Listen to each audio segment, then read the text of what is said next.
हमने जब जिस पार्टी में हम रहे हैं तब हमने कुछ ऐसे मुद्दे हैं जिन मुद्दों पर कोई और पार्टी के लोग नहीं बात करते, बात कर भी नहीं सकते। उनके अंदर यह कुव्वत नहीं है। कोर्ट के खिलाफ कौन बोलेगा, कोर्ट के खिलाफ कौन बोलेगा? जिसका एक पैर कभी अंदर कभी बाहर, वह कोर्ट के खिलाफ नहीं बोल सकता है। राष्ट्रीय लोक जनता दल ही आज की तारीख में ऐसी पार्टी है जो कोर्ट में भी गड़बड़ी हो तो उसके खिलाफ भी बोलने का काम करेगा। और हम बोलते रहे। हम जब भारत सरकार में मंत्री थे उस वक्त हमने महसूस किया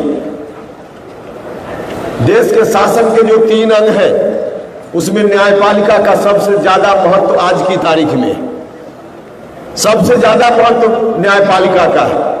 कई बार सरकार निर्णय ले लेती है, पार्लियामेंट निर्णय ले लेता है और उसके बाद कोर्ट में मामला जाता और कोर्ट में बैठे हुए जज साहब एक कलम चलाते हैं और सारा का सारा निर्णय समाप्त हो जाता है।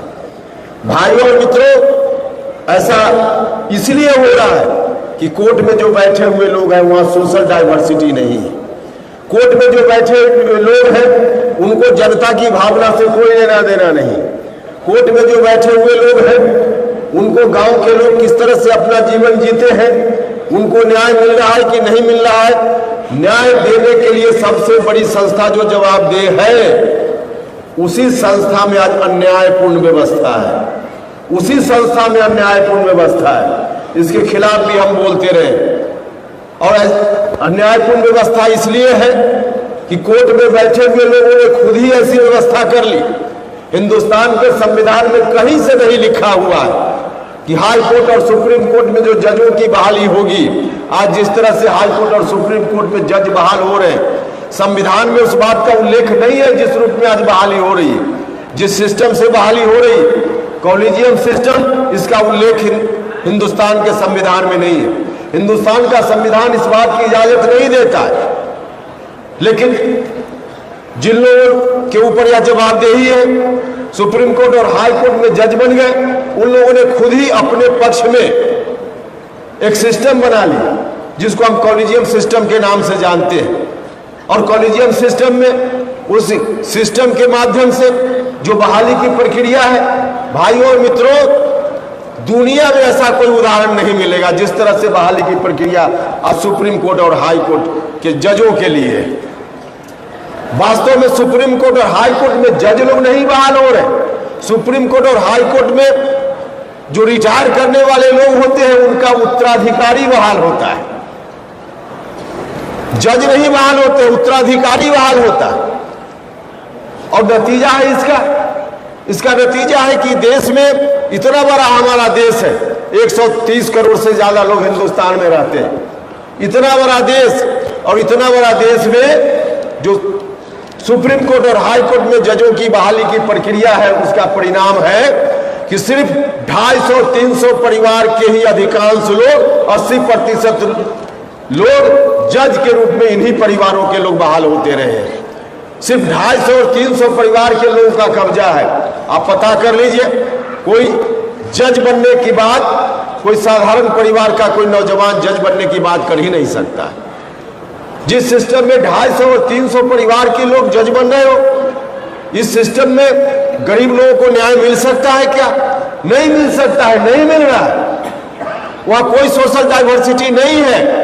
हर जगह सोशल डाइवर्सिटी की जरूरत है, लेकिन हम सोशल डाइवर्सिटी की बात, हम पिछड़ा अति पिछड़ा के लिए क्या करें, दलित महादलित के लिए क्या करें, जो शोषित पीड़ित लोग हैं उनके लिए क्या करें।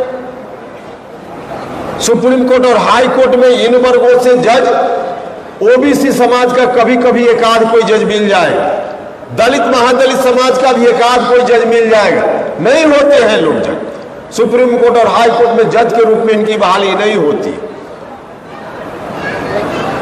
और ऐसा इसलिए है कि जो सिस्टम है उस सिस्टम में हो भी नहीं सकता है।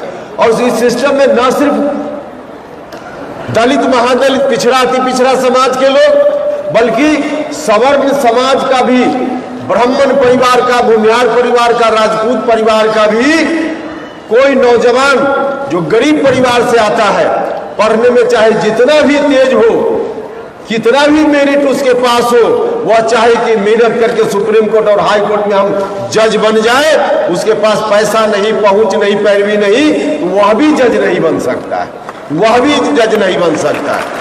ऐसी व्यवस्था जब तक हिंदुस्तान में रहेगी तब तक हम गरीबों को न्याय दिलाने का काम नहीं कर पाएंगे।